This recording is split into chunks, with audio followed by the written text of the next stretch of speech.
آج کا دن جمعہ کا دن ہجری سال کے آغاز محرم الحرام کا پہلا دن بھی ہے اتفاق سے.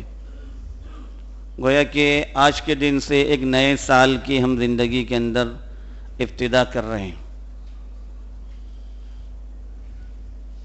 سالوں کا زندگیوں کے اندر آنا، سالوں کا چلا جانا، خاص طور سے ہجری سال کے آغاز میں ہمارے سامنے بہت سے ایسے اہم ترین واقعات ہیں جس سے اسلامی تاریخ بھری پڑی ہے، اور اسلامی تاریخ کے اندر ہمیں چند اہم واقعات کی طرف اشارہ کرتے ہوئے اس سے کچھ سبق لینے کی بھی ضرورت ہے. پہلی چیز ہمیں سب سے پہلے یہ جاننا چاہیے کہ زندگیوں کے اندر تاریخوں کا بدلنا، سالوں کا آنا جانا ایک معمولی واقعہ نہیں ہوتا کہ اس کو ہم ایسے آسانی سے لے جائیں کہ سال آیا سال چلا گیا، مہینہ آیا مہینہ چلا گیا، اس کو اس قدر آسانی سے ہم گزار دیں اور سال کی کوئی اہمیت ہمارے پاس نہ رہے. زندگی کے اندر اللہ تعالیٰ نے جو زندگی لوگوں کو دی ہے اس میں جو ہے بڑی اہمیت ہے ان دنوں کی، جو دن اللہ نے ہمیں دیے ہیں،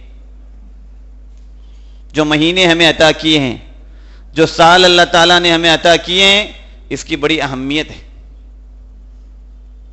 سال گزر کر کے سال شروع ہونا بہت اہم چیز کی طرف ہماری توجہ مبذول کرتا ہے کہ دنیا کو زوال ہے، دنیا ختم ہو جائے گی، تمہارا بھی خاتمہ ہو جائے گا، لیکن اللہ کی ذات باقی رہنے والی ہے. انسان ایک سال کے ختم کرنے پر اور دوسرے سال کے آغاز میں اس کو کچھ حساب اور محاسبے کی ضرورت ہے، اپنے اعمال کے لحاظ سے محاسبے کی ضرورت ہے.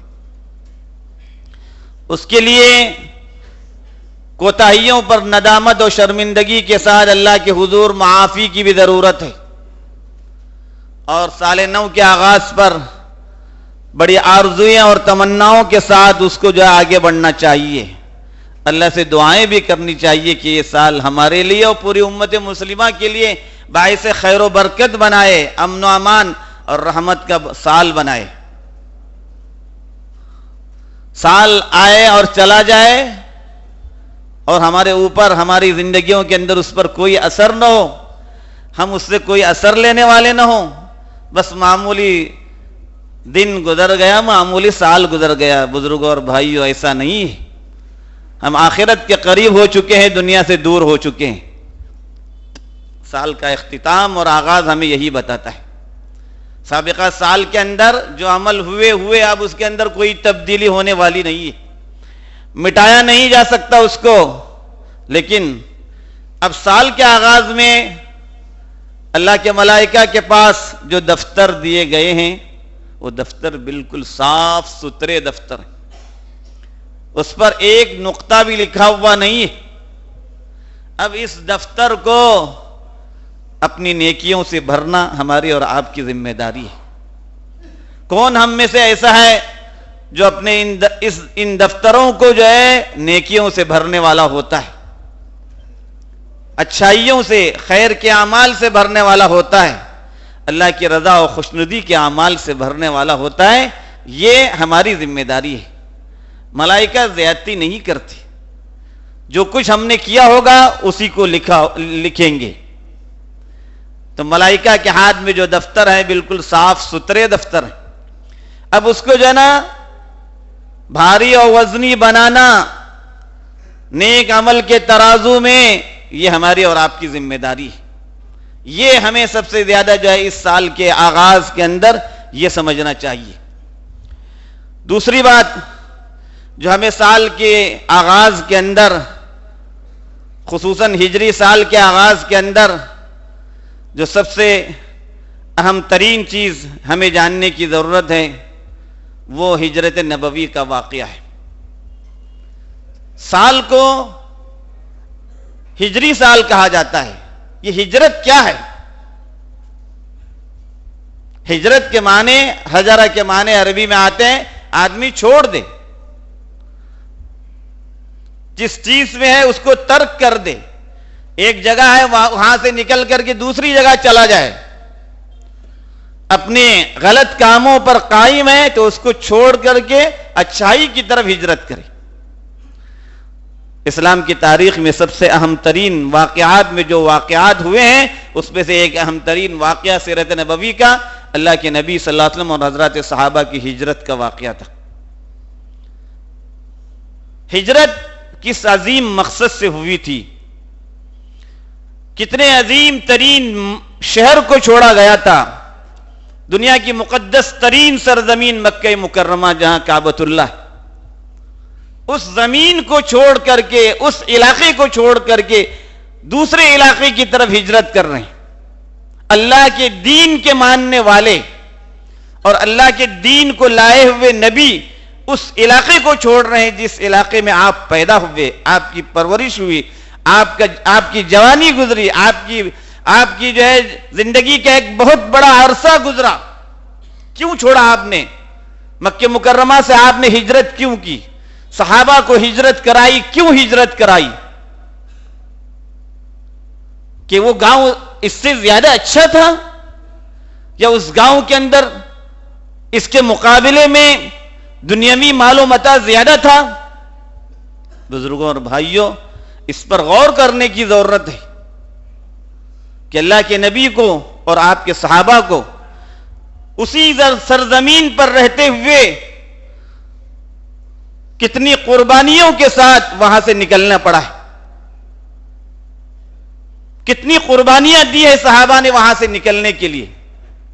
یہ آسان نہیں ہے. ہمیں سننے میں آسان لگ رہا ہے کہ صحابہ نے اور اللہ کے نبی نے ہجرت کی، اور ہجرت بھی ایسی کہ پھر واپس اس ملک میں آنا نہیں ہے، آپ کو اس گاؤں میں آنا نہیں ہے یہاں کے وطنی بن کر کے. جو لوگ ہجرت کر گئے مکہ مکرمہ سے مدینہ منورہ، ان تمام مہاجرین کے لیے مکے میں سکونت اس کے بعد سے حرام ہو گئی. اس لیے جب وہ آتے تھے حج کے لیے، عمرے کے لیے، ان کے لیے صرف 3 دن کے قیام کی اجازت تھی. 4 دن وہاں رک نہیں سکتے تھے. آنے جانے والا دن نکال کر کے 4 دن وہاں نہیں رک سکتے تھے. اللہ کے نبی صلی اللہ علیہ وسلم فتح مکہ کے لیے بھی آئے اور حجۃ الوداع کے لیے بھی آئے، عمرے کی ادائیگی کے لیے بھی الگ سے آئے، لیکن کبھی آپ نے 3 دن سے زیادہ قیام نہیں فرمایا. جس وطن کو، جس علاقے کو اللہ کے دین کے لیے چھوڑ کر ہم نے اپنا دوسرا وطن اختیار کیا ہے، اب اس نئے وطن کو چھوڑ نہیں سکتے. کتنی بڑی قربانی تھی صحابہ کی. اللہ کے نبی ہجرت کر رہے ہیں، کعبۃ اللہ کو دیکھ کر کہہ رہے ہیں تو میرے نزدیک سب سے اہم ترین ہے، تو سب سے بابرکت ہے یہ زمین. اگر میری قوم مجھے یہاں سے نہیں نکالتی تو میں یہاں سے نہیں نکلتا. کتنی بڑی قربانی اللہ کے دین کے خاطر. اس عظیم ترین قربانیوں کو جو ہے جاننے کی ضرورت ہے کہ اللہ کے نبی اور آپ کے صحابہ نے دین کی خاطر ہر چیز کو قربان کر دیا. بڑی بڑی تجارتیں تھی لوگوں کی، پوری تجارت چھوڑ کر جا رہے ہیں. رشتہ داریاں تھی، پوری رشتہ داروں کو چھوڑ کر جا رہے ہیں. مال و متاع ایک آدمی سفر میں کتنا لے جا سکتا ہے؟ اور وہ بھی اکثر و بیشتر مہاجرین چھپ چھپ کر نکلے ہیں. خود اللہ کے نبی صلی اللہ علیہ وسلم چھپ کر نکلے ہیں. تو چھپ کر نکلنے والا آدمی کیا لے جا سکتا ہے اپنے ساتھ؟ سب کچھ اللہ کے دین کے لیے چھوڑ دیا. سب کو چھوڑ کر کے آپ نے ہجرت کی. تو ہجرت کے اندر قربانیاں ہیں. ہجرت کے اندر اس بات کا عزم ہے کہ اللہ تبارک و تعالی کی ذات کے خاطر ہر چیز قربان کی جا سکتی ہے.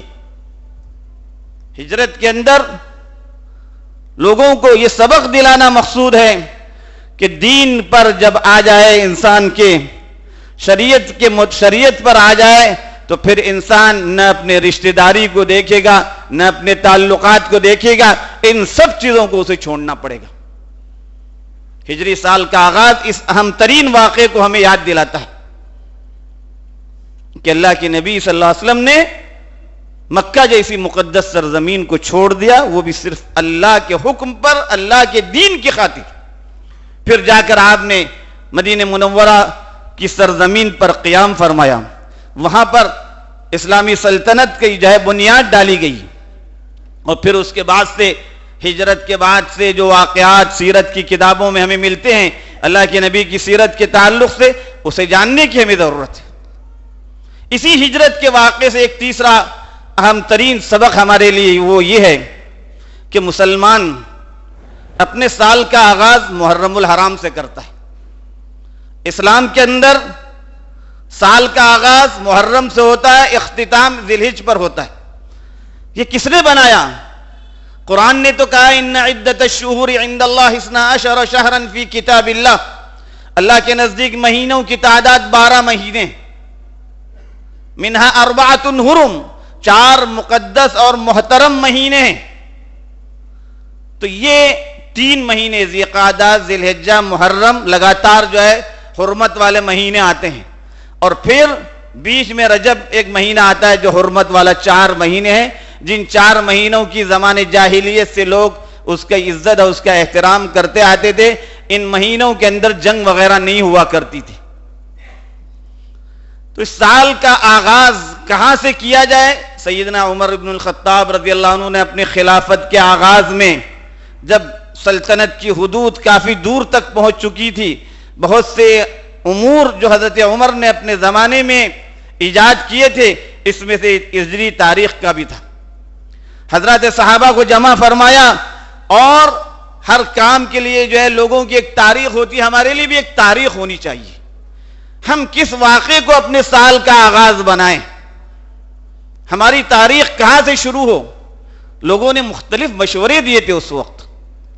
کسی نے کہا اللہ کے نبی کی ولادت کا دن سب سے باعزت دن ہے، ہم اس کو اختیار کریں. صحابہ نے اتفاق نہیں کیا. عیسائی لوگ اللہ کے نبی حضرت عیسیٰ کی ولادت کے دن کو اپنے لیے جو ہے سمجھتے ہیں، آغاز سمجھتے ہیں. مسلمان ان کی پیروی نہیں کر سکتا، مشابہت نہیں کر سکتا. کسی نے اللہ کے نبی کے دنیا سے وصال کے دن کو، تو کسی نے کسی اور واقعے کو، کسی نے فتح مکہ کے واقعے کو، کسی نے اور کچھ، تو کسی نے یہ ہجرت کے واقعے کو بتایا. تو پھر صحابہ کے درمیان اس بات پر اتفاق ہوا کہ اسلام کی تاریخ کے اندر سب سے زیادہ اہم ترین واقعہ ہجرت کا واقعہ ہے، کہ جس کے ذریعے مسلمانوں کو جو ہے ایک قوت اور طاقت حاصل ہوئی. یہاں قربانیاں دی، وہاں سے قوت اور طاقت حاصل ہوئی، اسلامی سلطنت بنی. پھر ہجری سال کے ذریعے ہجرت کے واقعے کو سال کا آغاز یا سال کے لیے علامت بنایا گیا. تو مسلمان کے لیے اس وقت سے لے کر مسلمان اپنی تاریخ جو لکھتا ہے وہ ہجرت کی تاریخ سے جو ہے لکھتا ہے. افسوس کہ مسلمان اب اس چیز کو بھول چکا ہے. ہم میں سے اکثر وہ ہوں گے جن کو اسلامی اور ہجری تاریخ کبھی یاد بھی نہیں ہوتی. ہر کسی کو اگر پوچھا جائے کہ آپ کس ہجری سال میں پیدا ہوئے تھے، شاید 1% آدمی کو معلوم ہوگا. اس لیے کہ ہمارے آس پاس اور ہمارا ماحول کچھ اس طرح سے بنایا گیا ہے کہ ہم اسی کو یاد رکھنے والے ہوئے. سال کے آغاز میں نہ ہمارے یہاں کوئی ایسی تقریب ہوتی ہے مسلمانوں کے یہاں، نہ مسلمانوں کو اس کی اجازت دی گئی ہے. مسلمان جو بھی کام کرتا ہے وہ اللہ کی رضا اور خوشنودی کے لیے کرتا ہے، اللہ کے نبی کے بتائے ہوئے طریقے کے مطابق کرتا ہے. اگر اللہ کے نبی کا بتایا ہوا طریقہ نہیں ہے اور اللہ کی رضا کے لیے نہیں ہے تو پھر آدمی کی خواہش کا پورا کرنا ہوتا ہے. مسلمان ان خواہشات کے پیچھے نہیں جاتا. تو ہر آدمی کو سال کے آغاز میں ان واقعات کو یاد رکھتے ہوئے، اور مزید واقعات اس محرم کے مہینے میں ہوئے ہیں اہم ترین واقعات. بزرگوں اور بھائیوں، ان واقعات کو ہمیں یاد رکھ کر کے اپنی زندگیوں کو صحیح رخ پر لگانے کی ضرورت ہے. سال کے آغاز میں اچھے عزم و ارادے کی ضرورت ہے کہ ہماری زندگی کا جو سال گزر گیا، اب ہماری زندگی کے اندر کہیں ادھر ادھر نہ ہو جائے، ہم اللہ کی طرف رجوع کرنے والے ہو جائیں، اور آنے والے اس نئے سال کو ہم اللہ کی رضا اور خوشنودی کے اعمال سے بھرنے والے ہوں. اللہ سے دعا ہے کہ اللہ تعالی ہمیں ان باتوں کی توفیق عطا فرمائے ایمان کی سلامتی عطا فرمائے، ہم سبوں کو اپنے وقت پر ایمان پر خاتمہ نصیب فرمائے، آمین وآخر دعوانا الحمدللہ۔